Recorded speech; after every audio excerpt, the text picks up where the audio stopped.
The topic of suicide has long been considered taboo across society. But as the number of people dying that way continues to skyrocket, there's growing calls for more investment in mental health. But as we often think of the act as the choice of one person, what if I told you that in one area of the internet, it's a group effort? And that while there are plenty of organizations who work to stop suicide, there's one that actively encourages the practice. Today, we'll take you behind the scenes of a 4-month-long investigation into sanctioned suicide, the website designed to help people die at their own hands. I'll talk to those who encountered the site and bravely escaped it, parents who blame it for the death of their children, and we'll show you what happened when we joined the site ourselves, using an undercover decoy named Carl. Carl is searching for help, and it's help he certainly gets. This is How to Kill a Carl. A warning that this next segment contains sensitive content. A website parents say actually coached their kids into taking their own lives. I never ever knew that there was anything so accessible to anybody like this.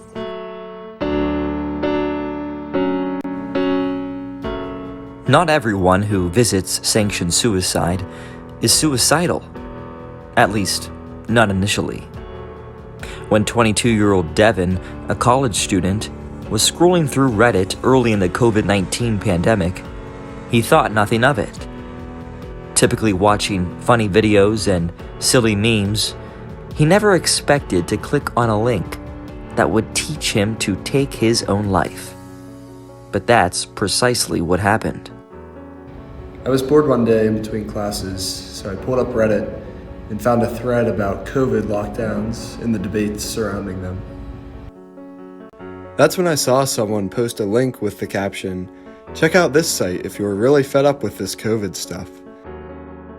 When I pressed it, that's when sanctioned suicide popped up. I could not believe what I was seeing. Devin considers himself to be in a good place with his mental health. But he also knows that if he wasn't, he could have been led down a dark and dangerous road. The first post I saw was titled "Proper Noose Tying," and I was stunned. But then I realized this is exactly the kind of content this site is designed for, telling people how to kill themselves. And there it was, right on Reddit for all to view. One can't help but wonder, how many of these students have crossed paths with the site? How many might accidentally click on it one day? And how many would fall victim to it? Or, the question that family members want to know, how many of their children would be students today, if not for the site? It's a question that leaves many awake at night. Devin got out of the site fast, but for those who are vulnerable, they may be inclined to stick around. A self-reporting survey on the site found that both minors and people with intellectual disabilities admitted to using the site. Other young people are also on there as well, like 18-year-old Junior. After discovering the site on a Reddit thread, it didn't take long for a group of anonymous users to provide him with the instructions to end his life, which he did on April 25th, 2020. I was very close with my son. I mean, he was like my everything, and he was so sweet. Just so nice. Junior was a bright and talented kid. He loved the Weather Channel and was a speed stacking expert. He had just turned in his final assignment of high school. The day before, he took his own life, using sanctioned suicide. Kelly Wilson is Junior's mom and the founder of Stop Sanctioned Suicide. She speaks with us about her emotional journey and the brave fight she's undertaken to save future parents from the unimaginable. I found out that Junior was on the website. It was probably like 4 days after he passed. And I looked at his phone, and he left the password for his phone on there. And then I opened it up, unlocked it, and you could see the tabs that were open on his phone that were all sanctioned suicide. Prior to this, he was just always on his phone, but he would never let me see his phone, or he would close it out very quickly whenever I came up and saw it. And then, of course, later I found out from people that were members, when I was asking them how did they find out about sanctioned suicide, they said that they were like in Facebook depression groups and suicide prevention groups and things, anxiety groups, and people would private message them and redirect them over to sanctioned suicide and tell them things like, we have all the answers over here. And that's how they would get routed over there. And Junior was in a depression group on Reddit. So what do you want to see happen to sanctioned suicide, and how do you think it can be achieved? Well, I think sanctioned suicide needs to be shut down immediately. I think the last thing we need is, self-identified incels running a website giving method instructions to people that are vulnerable and suicidal. How do I think that can be achieved? I think that we have zero legislation on encouraging suicide. I mean, there has to be some kind of limitations on discussion when it comes to suicide. What we have to do is really sit down and have conversations about what is okay online to talk about. And I think it's a no-brainer that people that are, giving suicide recipes to people that are suicidal and asking them to live stream their suicide probably isn't the best way to have these discussions, and that should not be allowed. No law or policy will ever bring Junior back, but there is one thing that Kelly would like to see done to the site operators that she feels will bring her and other families a bit of solace. I want to see those guys in jail. I want them in jail, and I want this to stop. There is no reason. I guarantee you, if Senator Blumenthal or Ted Cruz found out that his daughter was on this website, it'd be off. It would be off like that.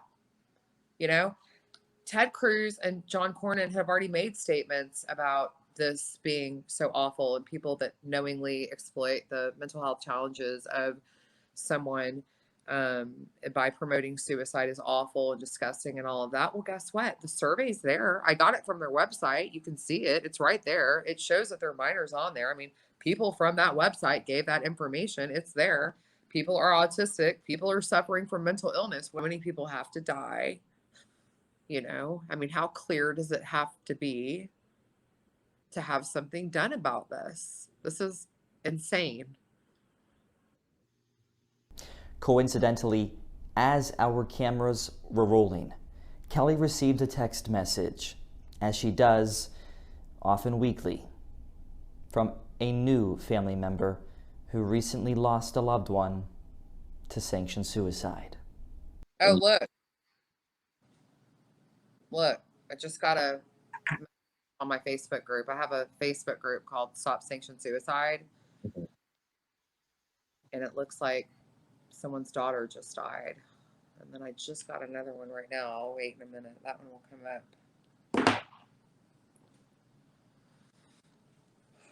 If I hadn't heard of Junior's story, I wouldn't have been here. It's literally that simple. I was in the process of ordering SN. that had sat in the basket thing for ages after that. So that literally saved my life. So I know they've done that with other people, and there's more people they will be doing that with. It's just the ones in between who we're unable to reach, that they can't get to see the mindset that they've taken on. That's Kara, a woman from England who credits Junior and Kelly for saving her life. Kara found sanctioned suicide on the first page of a Google search. She quickly learned of sodium nitrate from their how-to guides, as she refers to as SN. She purchased it and had it sitting on her kitchen table ready to use. But unlike so many others, she was able to turn away from the site only after learning of Junior's story. Do you feel as though people are being taught how to take their own life by other site users? You know, I don't know if it's a misunderstanding of what encouragement is, but people do refine someone's method. So if I go in there with my method of suicide and ask them to relook at it, is this perfect? They will be very quick to sort of say, well, no, you need to try this or add this medicine in, etc., etc. They encourage people to make sure they have enough time alone so that they are successful, as they put it. There's so much of that going on, where, you know, people are told, well, you know, either leave the house or wait for your parents to leave. Well, it's such a difficult thing because it is so vast. It's so normal. It's just like normal conversation is how people are speaking about it.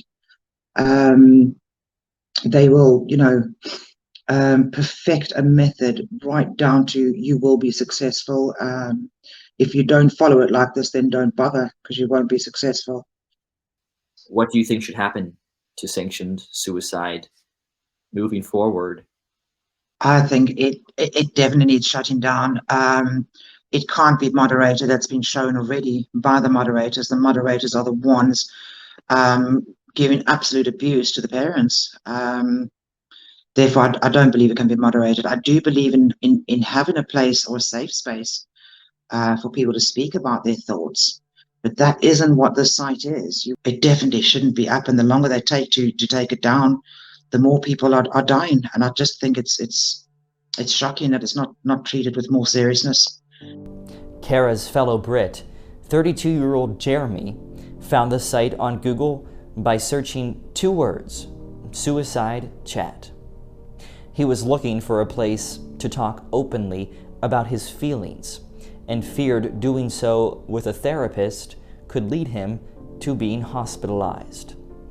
So he signed up as user Bipolar Guy and started down a rabbit hole that most people don't get out of alive. I purchased a chemical, I won't mention its name, and I was given instructions on where to buy the chemical. I was even offered by somebody to pay for it for me. There's a guide on the forum with regards to how to take the chemical as well and how to prepare it. And I was sat under a tree in the woods, having prepared it by following the instructions on the forum, and I was about to end my life. And I posted a goodbye thread on the forum saying that this is what I was about to do. Luckily for myself, friends talked me out of it and kind of formed a supportive circle around me. I mentioned in my goodbye thread what had happened and that I had backed out of it and that friends were there for me. And it was made, you know, people on the forum went mad because I didn't end my life. They basically made out that I was being emotionally manipulative because I had told them that I was going to end my life, but then didn't go ahead with it because I didn't end my life. It's absolutely disgusting behavior. It's not a support forum. It's a forum that helps people along the road to suicide and then ridicules them if they don't go ahead with it. The site has a peculiar concept of banning members who presumably ended their own life. Why do you think that is? Sanctioned suicide It's very manipulative in how it operates, and yes, people who are presumed to have ended their life are banned in order to try and prevent police officers or family members, for example, logging on to sanctioned suicide on the deceased's phone and seeing the private messages that, as I said before, may be directly encouraging suicide. Do you think there are individuals who are using the site that are on there for the main purpose of sort of this twisted notion that they want to see other people die and that they want to partake in that act? There is a documented case of a guy in Scotland called Craig McInally, look him up online, who came into contact with a vulnerable young girl on sanctioned suicide and essentially offered to help her to die, essentially murdering her, and he offered to dump this person's body on the beach when he'd done. So there are definitely predators on the website. It's been documented. There is evidence. It isn't just a suspicion of long-term members. It is documented. The site administrators say this is free speech. To that, you say? The reality is, of course, that if I went up to somebody who was depressed in the street and said, hey, look, there's this cheap, painless method to end your life with, nobody would think that that's acceptable. So why is it acceptable on sanctioned suicide? They're trying to defend what is frankly indefensible.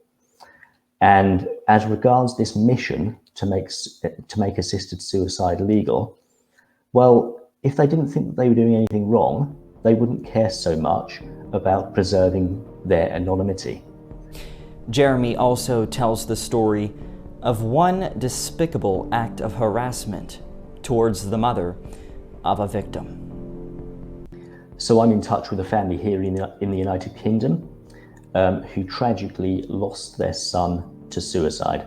He was a member of sanctioned suicide, and he obtained the methods and the preparation that he followed in order to end his life. Some members of sanctioned suicide obtained the mobile phone number for this person's mother.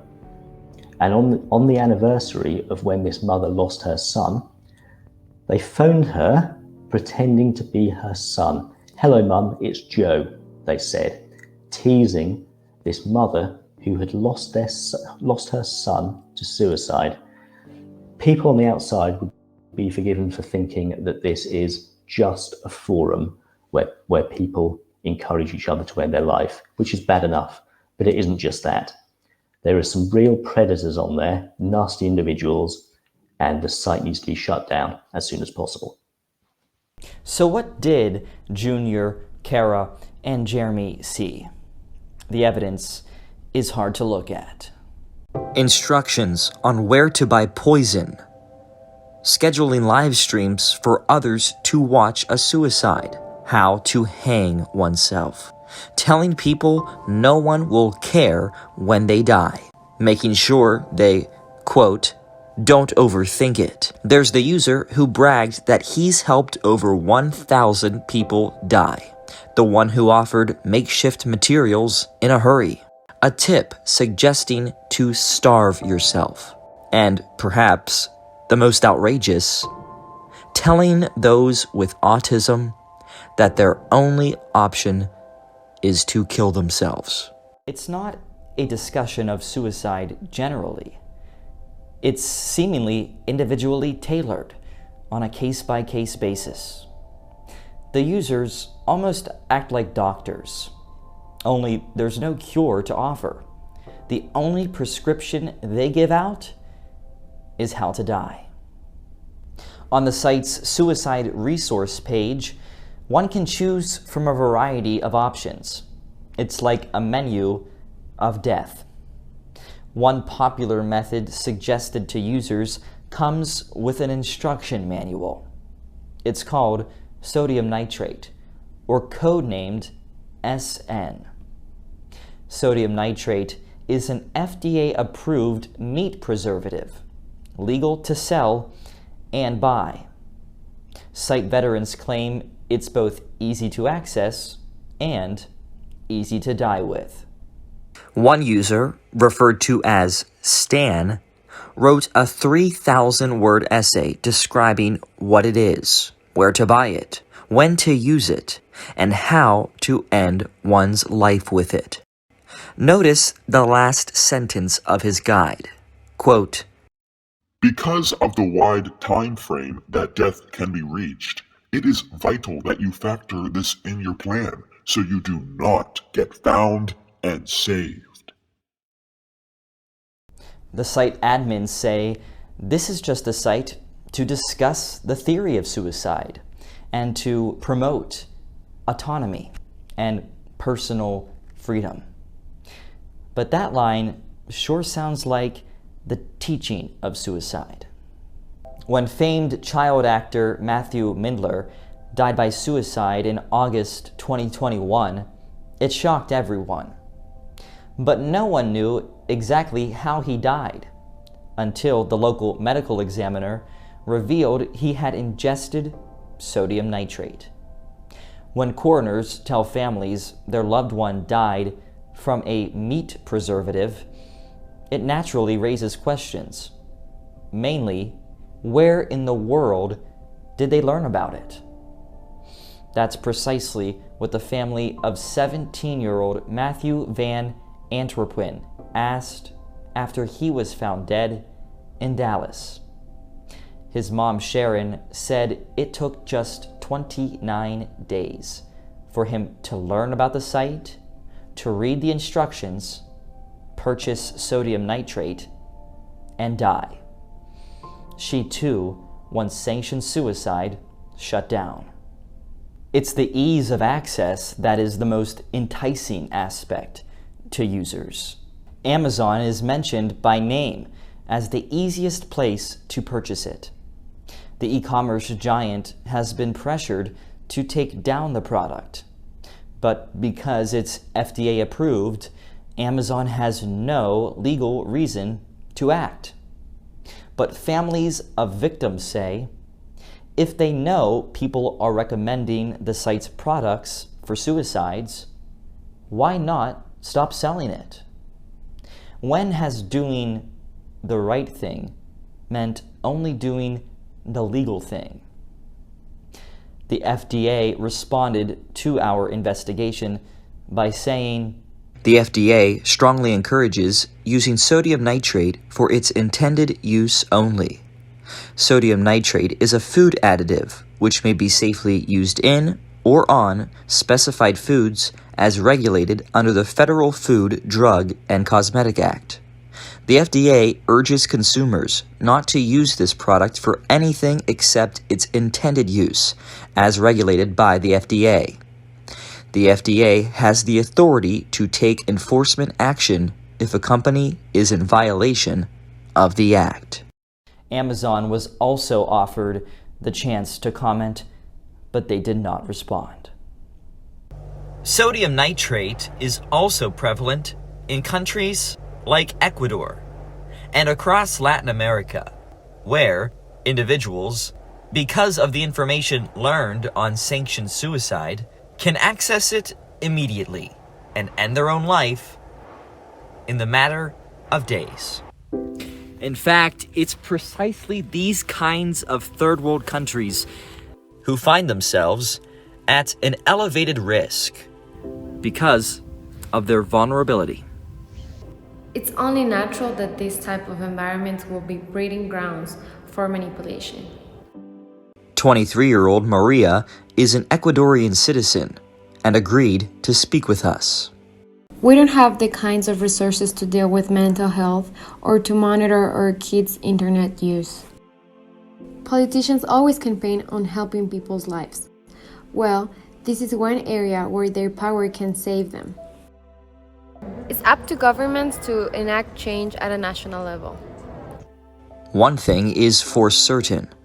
These countries will be relying on wealthier ones to lead the way in ending this cyber pandemic. There are countries that have taken action. Australia, Germany, and Italy have all successfully banned the site within their borders. But that doesn't shut the site down, which means more victims can be found. VPNs and other methods still allow for easy access. But the fact remains that there is precedent for legislation that sanctions suicide. Now, we know what sanctioned suicide is all about in theory, but what does it look like in practice? To truly understand, we had to go in and see for ourselves. That's why, for the purposes of this investigation, we created Carl. Carl is a decoy, using characteristics of several real-life victims. We needed to experience what others do, from the time they sign up for the site until the end.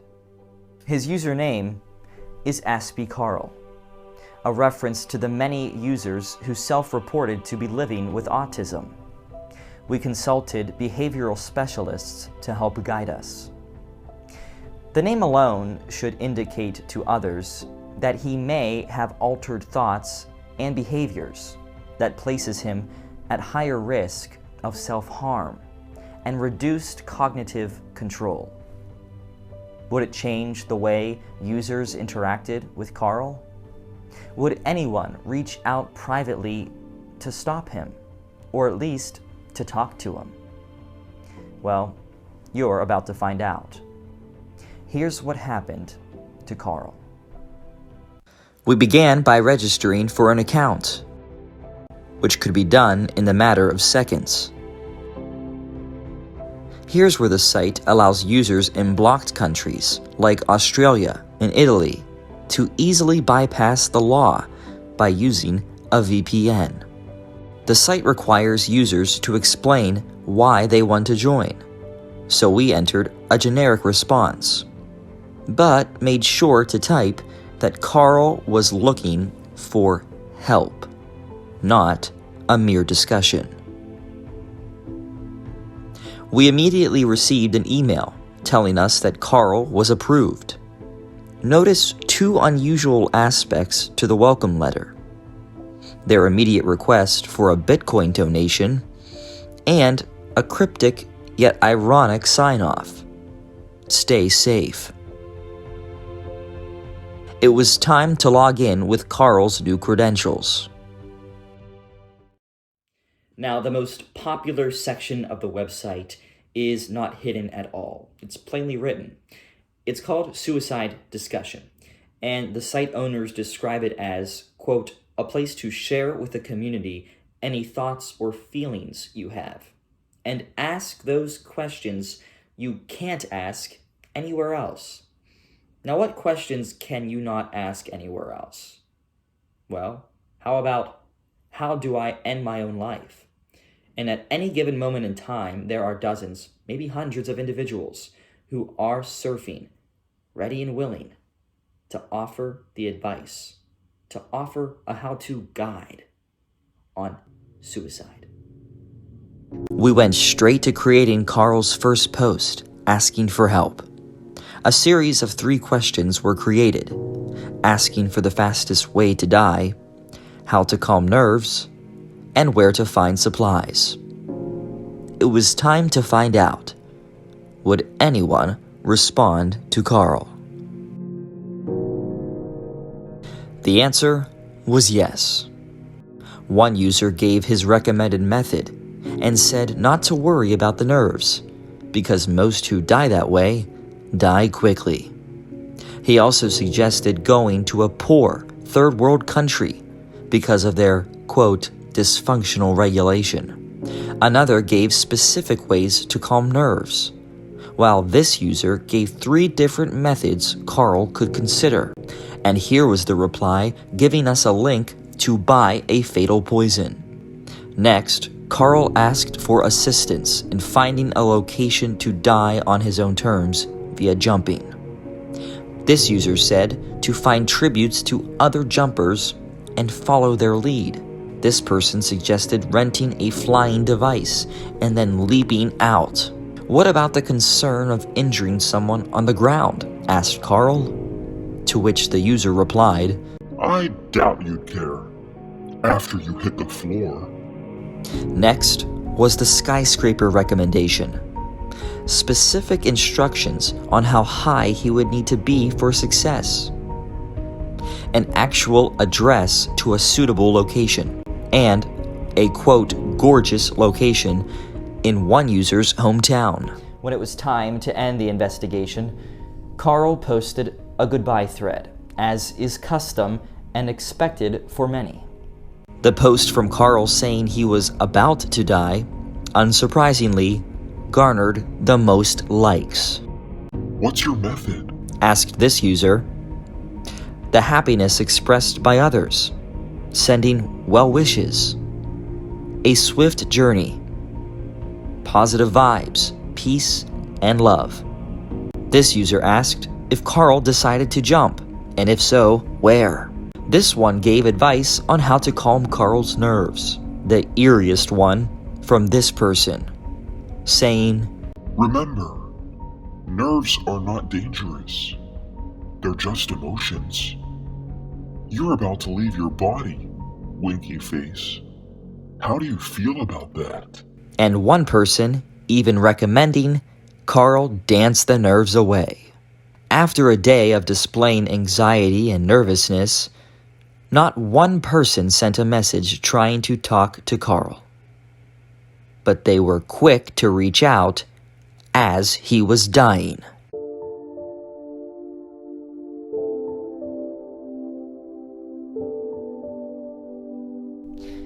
Chillingly, one user even questioned why Carl was still around, typing, It's been over 24 hours. Did things not work out?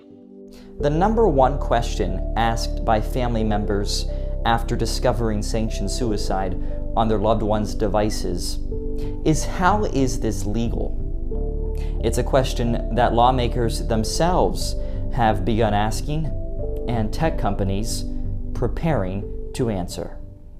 Operators of sanctioned suicide claim they are simply a pro-choice forum where users can express their freedom of speech, which just so happens to be about suicide.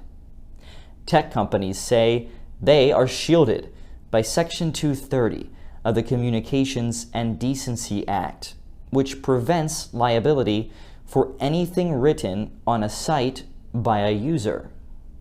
But some politicians claim what's happening is criminal, and that there is no shield for sanctioned suicide to continue operation.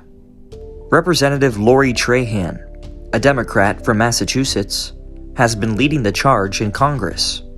She sent a letter to the Department of Justice asking for a review of the site. My office has been conducting an investigation alongside Representative McKinley and others on online suicide instruction forums. In this work, I have heard heartbreaking stories from parents. Cybercrimes attorney Carrie Goldberg lists out the following 8 possible charges that she believes site users could one day face. They range from murder to money laundering. Not all policy experts are completely against the site, or at least the concept behind it. Some feel there is a right to a free and open platform. Liesl Bogan, a fellow at Harvard Kennedy School's Belfer Center for Science and International Affairs, said, The stories coming out of sanctioned suicide are heartbreaking and awful.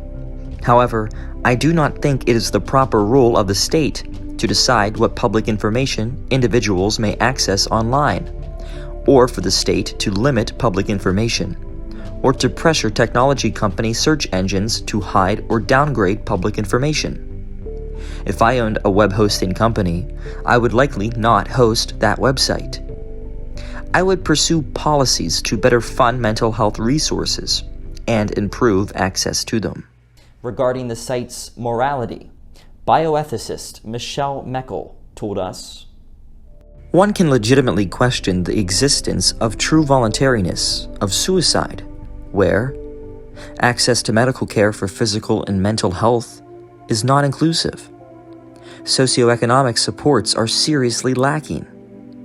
Stigma is persuasive in many forms and results in members of society being marginalized and devalued. And other resolvable contributors continue. This month, Sanctioned Suicide will generate another 6 million views, as it does every month. Some will be first-timers, and others the site's longtime users, leading newcomers on courses in suicide, like they have for so many others who passed through before them. Rarely does anyone know who they are speaking to on the site. They enter as fictitious usernames and depart as crossed out lines. But for families, they come here, to places like this. When a user dies on Sanctioned Suicide, their username gets crossed out, indicating a symbol of success. But here, names are etched in stone, and families don't see lines through letters, but between years. Just how many people has Sanctioned Suicide led to death? We will never know. What we do know, however, is that the next Carl will not have the same ending as ours.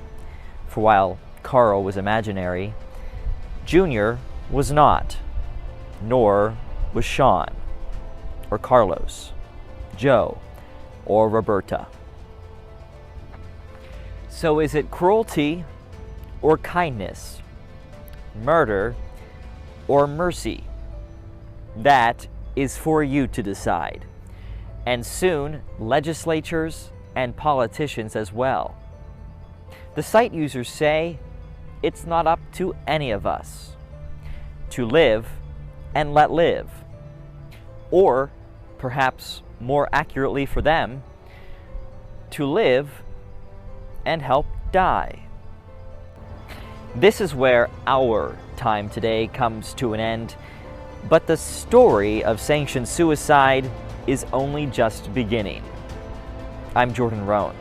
Thanks so much for watching, and remember, professional help is available to you or anyone you know. Take care, everybody.